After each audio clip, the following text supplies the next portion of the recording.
Universe நேயர்களுக்கு எனது அன்பான வணக்கத்தை தெரிவித்துக் கொள்கிறேன் தோழர்களே. ஓட்டு போடுற அன்னைக்கு ராஜேந்தர் ஒரு வாக்குமூலம் கொடுத்தார். நான் அது சம்பந்தமா தான் ஒரு காணொளி பதிவு செய்யறதுக்கும் அது சம்பந்தமான விழிப்புணர்ச்சிகளை நம்ம சொல்றதுக்கும் தான் இப்போ நான் இந்த காணொலியவே நான் பேசுறேன். ராஜேந்தர் என்ன சொல்றாரு அப்படின்னு சொல்லி கேட்டீங்கன்னா, நாங்கள்லாம் வீட்டை விட்டு வெளியே ஓட்டு போடுறது பெரிய விஷயம், எங்களுக்கு நீங்க முக்கியத்துவம் கொடுக்க மாட்டீங்கிறார். என்ன முக்கியத்துவம் கொடுக்கணும்? உங்களுக்கு என்ன பிரச்சனை? நீங்க யாரு? எதுக்காக இந்த வார்த்தை நீங்க சொன்னீங்க? கொஞ்சம் அப்படி பின்னோக்கி போலாம் அப்படிங்கிறது தான் நான் அந்த காணொலியோட முக்கியமான பங்கு. இது ரொம்ப ரொம்ப முக்கியமான காணொளி. இவர்கள் என்ன மனநிலையில் அரசியலில் இருக்கிறார்கள், இவர்களுக்கு பின்னணியாக யார் யார் செயல்படுகிறார்கள், இவர்கள் முற்காலத்தில் எப்படி செயல்படுகிறார்கள், செயல்பட்டார்கள், இன்னைக்கு எப்படி செய்யறாங்க, அதான் ரொம்ப முக்கியமானது.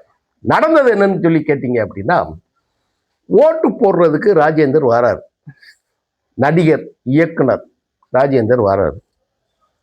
அப்போ போலீஸ் அவருக்கு வழி விட்டு அப்படியே போறார். ஒரு விஐபி, முன்னாள் திரைக்கலைஞர், இன்னைக்கும் பேசுனா வண்டையா பேசுவாப்புல, கொஞ்சம் கூட கூச்சப்படாம பேசக்கூடிய ஒரு ஆள். என்ன பேசுறோம், எதிரில் இருக்கிறவ என்ன நினைப்பான், சம்பந்தமே இல்லாம பேசக்கூடிய ஒரு நபர் ராஜேந்தர். அவர் ஓட்டு போட வரும்போது அங்க இருக்கக்கூடிய தாய்க்குளம் ஒரு பெண்மணி என்ன பண்ணிட்டாங்க அப்படின்னா, ஏங்க நாங்கள்லாம் இந்த வெயில்ல இவ்வளவு நேரம் காத்திருக்கிறோம், நீங்க எதுக்கு இப்போ உடனே போய் அப்படியே ஓட்டு போட்டுருவீங்களா? அப்ப எங்களெல்லாம் மனுஷங்களா, நீங்க மதிக்க மாட்டீங்களா? லைன்ல ஓட்டு போடுங்கன்னு சொல்லிட்டாங்க. இதுல என்ன தவறு இருக்குது? நீங்க கேரளால நீங்க இப்பயும் காட்சிகளை நீங்க பார்க்கலாம். இப்பதான் சமீபத்தில் முதல் கட்ட தேர்தல் நடந்தது.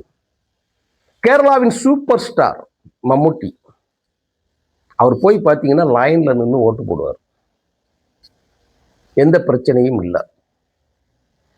அடுத்த சூப்பர் ஸ்டார் கேரளால மோகன்லால், அவர் வரிசையில் நின்று ஓட்டு போட்டார், அவருக்கு எந்த பிரச்சனையும் வரல, அவங்க எந்தவும் சொல்லலை. அதே மாதிரி தான் கேரளாவை ஆண்டு கொண்டு இருக்கக்கூடிய முதலமைச்சர், அவர் லைன்ல நின்று ஓட்டு போடுவார், அவங்களுக்கு எந்த பிரச்சனையுமே கிடையாது. இன்னும் நீ இவங்களை விடையெல்லாம் நீ அப்பாட்டக்கிறா ராஜேந்தர். அவர் சொல்றாரு, என்ன சொல்றாரு தெரியுமா, நாங்கெல்லாம் ஓட்டு போடுற வர்றதே பெரிய விஷயம், ஏன் எங்களை முன்னுரிமையில நீங்க கொடுக்க மாட்டேங்கிறீங்க? நீங்க ஒரு வகையில நீ ஒன்று விஜய், அஜித், ரஜினி, கமல் அந்த மாதிரி ஆளுகளை மாதிரி ஒரு முன்னாடி ஷெட்யூல்டு ப்ரிப்பேர் பண்ணி வந்துட்டு உடனே க்ரௌட் ஆகிறதுக்கு கிடையாது. உன்னை பார்க்கறதுக்கே நாதி கிடையாது, உன்னுடைய புகைப்படம் எடுப்பதற்கே நாதி கிடையாது, நீ வந்ததுனால எந்த பிரச்சனையும் கிடையாது. நீ ரசித்த, உன்னால் ரசிக்கப்பட்ட, உன்னை ரசிக்கப்பட்ட ஒரு காலத்தில் ஒரு பெண்மணியை நீ போய் லைன்ல நிற்கணும், உன்னை காரி தூப்புறா. அப்ப நீ போய் லைன்ல தானே போய் நிற்கணும். நாங்கள்லாம் ஓட்டு போட வர்றதே பெரிய விஷயம்னு கேட்டா நீ என்ன மன்னனா? ஜனநாயகத்தில் நீ யார்?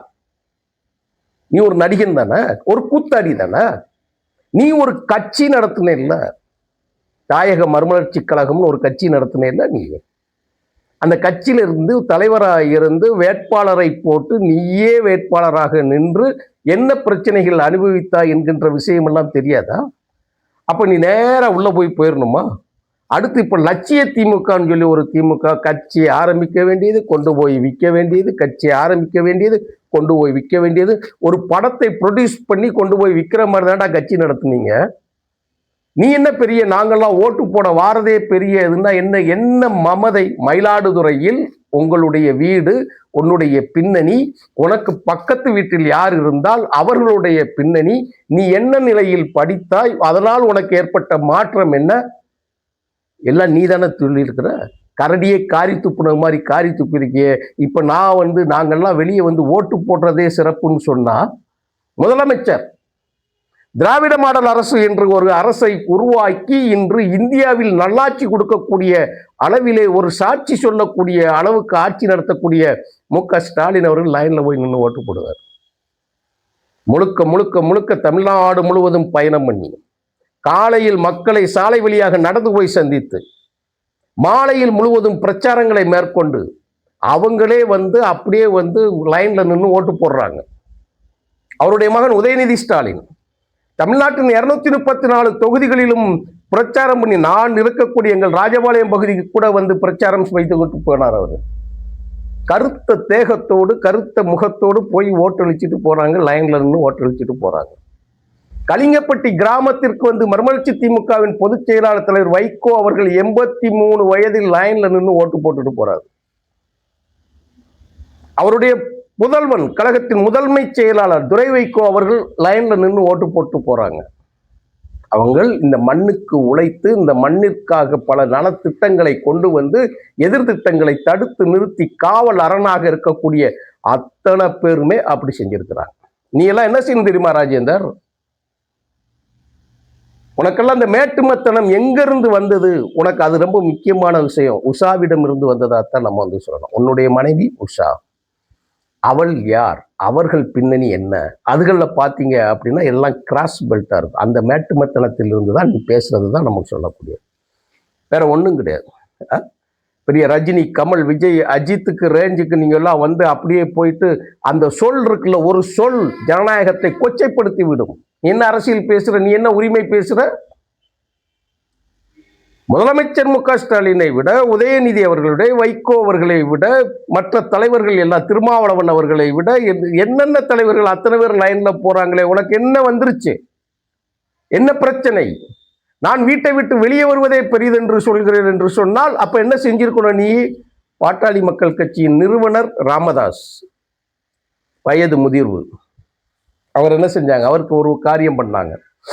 அவர் முதுமை பட்டியலில் இருக்கக்கூடிய வாக்காளர், அவர் வீட்டுக்கு தேர்தல் அலுவலர்கள் போனாங்க, வாக்கு பெட்டியோடு போனாங்க, தபால் ஓட்டு பதிவு செய்வதற்காக. அங்க போனாங்க, அவருடைய ஓட்டை வந்து வாக்கினை பதிவு செய்தார், அவருக்காக ஒரு பெட்டி வைக்கப்பட்டது, அவர் வீட்டிலேயே போய் வச்சுட்டாங்க. நீ வயதை காரணம் காட்டுகிறாயே, நான் 70 வயதை நெருங்கி விட்டேன், எனக்கு வந்து இந்த வெயில்ல நிக்க முடியாது, நாங்கெல்லாம் ஓட்டு போட்டு போகணும்னா மக்களை பத்தி நீ என்ன மங்குனி நினைக்கிறியா, இல்ல ஆடு மாடு நினைக்கிறியா, என்ன நினைக்கிற நீ? நீ எல்லாம் வெளியில என்ன மாதிரி வேஷம் போட்டு தெருவெல்லாம் கூலிக்கு மாரடித்த கதை வந்து எங்களுக்கு தெரியும் என்பதால் தான் உன்னை பேச வேண்டும் என்பதற்காகவே நான் பேசுகிறேன். வாயை வாடகைக்கு விட்டு எதிர்க்கட்சிகளை வாய்க்கு வந்த வார்த்தைகள் எல்லாம் நீ பேசி, இன்னைக்கு இருக்கக்கூடிய நாஞ்சில் சம்பத்துக்கும் உனக்கும் என்னடா வித்தியாசம் இருந்தது? உன்னுடைய கட்சி எங்க?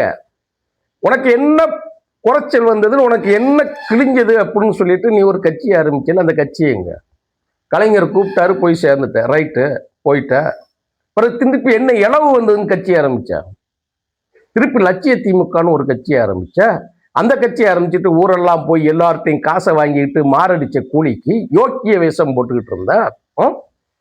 நன்றாக யோசிக்க வேண்டும் தோழர்களே. இந்த மாதிரி அரசியல் விற்பனர்கள், அரசியல் வியாபாரிகள் யோக்கிய வேஷம் போட்டு வெளியில வருவான். அந்த டி ராஜேந்தர் யாரு? அவன் படங்க பாருங்க, அவனுக்கெல்லாம் ரசிகரா இருந்த பாவத்தை தொலைச்சவே நான். தரித்திரம் தரித்திரம். அந்த படத்துல இன்னைக்கு பார்த்த காமெடியிலும் காமெடி, செம காமெடியா இருக்கு. நம்மளை நினைச்ச நமக்கே கேவலமா இருந்திருக்கு. அரசியல்ல இப்படியெல்லாம் நம்ம இருந்திருக்கோமா அப்படின்னு எனக்கே கேவலமா இருக்கும். ஆனால் அவனு அரசியல் கட்சி ஆரம்பிக்கிறாங்க போது நாங்கள்லாம் போகலை, அப்படியெல்லாம் போகலை. நாங்கள் எங்கள் ஊரில் இந்த காணொலி பதிவு செய்து கொண்டு இருக்கக்கூடிய இந்த இடத்திற்கு பக்கத்தில் வந்து கொடியேற்றோம். என்னுடைய நண்பர் தான் அப்போ நகர செயலாளராக இங்கே இருந்தார், ராஜபாளையம். நாங்கள் தூரத்தில் நின்று அப்படியே பார்க்குறத ஒரு பார்வை பார்த்தோம். இது இல்லை, நீ அன்னைக்கு என்ன பேசுன? ஒரு தாயின் சபதம் படத்தில் நீ என்ன வசனம் பேசுன? கதாநாயகியே தொடமாட்டான்னு படம் எடுப்பான், ஆனால் படம் ஃபுல்லாக கருமாந்திரம் முடிச்ச போயெல்லாம் படம் எடுப்பான். ஆனால் பாக்கியராஜ் அவர்கள் எதிர் திசையில் இருக்கக்கூடிய நடிகராக இருப்பார். அவர் படம் இன்னைக்கும் ஓடும், நாளைக்கும் ஓடும், இன்னும் 50 ஆண்டுகள் கழித்தும் பாக்கியராஜ் படம் களத்தில் நிற்கும். அது ரொம்ப முக்கியமான செய்தி. இவங்க வந்து ஓட்டு போட வந்துட்டாங்களா, அங்கே வந்து நாங்கள்லாம் ஓட்டு போட வாரதே பெருசு என்று சொல்லுவாங்களா? இதெல்லாம் கேட்கணும் நாங்கள், இல்லையா? நீ வந்து என்ன பெரிய இந்த தமிழ்நாட்டில் இந்த தேர்தலுக்கும் இதற்கு முந்தைய தேர்தலுக்கும் உன்னுடைய பங்களிப்பு என்ன, மக்களுக்கு நீ செய்த சேவை என்ன, ஏதாவது ஒன்று சொல்லு பார்ப்போம். ஒன்று, எதை பற்றியும் ஒரு இலக்கு இல்லாமல், ஒரு நோக்கம் இல்லாமல், ஒரு கட்சியை தனக்காபத்து என்று ஒரு லெட்டர் பேடை ஒன்று ஆரம்பித்து வச்சுக்கிட்டு நீங்கள் செய்யக்கூடிய கூத்துக்கள் இருக்குல்லையே, அதோட வெளிப்பாடு இது. அந்த பெண்மணிக்கு வாழ்த்துக்கள். அந்த அம்மாவுக்கு உண்மையிலே சல்யூட் பண்ணணும். நம்ம போய் லைனில் நின்றா போடா அப்படின்னு சொல்லி சொன்னாங்க இல்லையா, அவங்களுக்கு வாழ்த்து சொல்லணும். யாராக இருந்தால் என்ன, அதை ஏற்றுக்கொள்ள வேண்டும், தலைவணங்கி ஏற்றுக்கொள்ள வேண்டும்.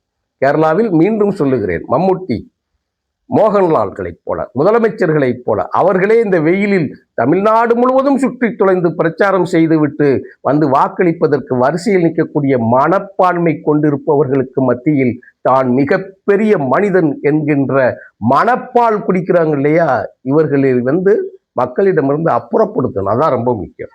அரசியலில் அடித்து விரட்டி எடுத்து விட்டுட்டாங்க, இன்னும் அவர்கள் திருந்தவில்லை. அதைத்தான் இந்த காணொலியில் நம்ம பேச வேண்டிய சூழல் இருக்கு. விஐபிகள் என்பதற்காக இப்படி அடிமாடாக போனதுனாலதான் விஜய் மாதிரி ஒரு கும்பலும் ஒரு ஜோம்பி கும்பலும் உருவாகியிருக்கிறது என்கிறது தான் தமிழ்நாட்டில் ஒரு செய்தி. ஜனநாயகத்தில் மன்னருக்கும் ஒரு வாக்கு, மாட்டு வண்டி ஓட்டுறவருக்கும் ஒரு வாக்கு, ராஜாவுக்கும் ஒரு வாக்குத்தான், அதில் இருக்கக்கூடிய மந்திரிகளுக்கும் ஒரு வாக்குத்தான், சாமானியனுக்கும் ஒரு வாக்குத்தான், கோடீஸ்வரனுக்கும் வாக்குத்தான், பிச்சைக்கார கோலத்தில் இருப்பவனுக்கும் ஒரு வாக்குத்தான்.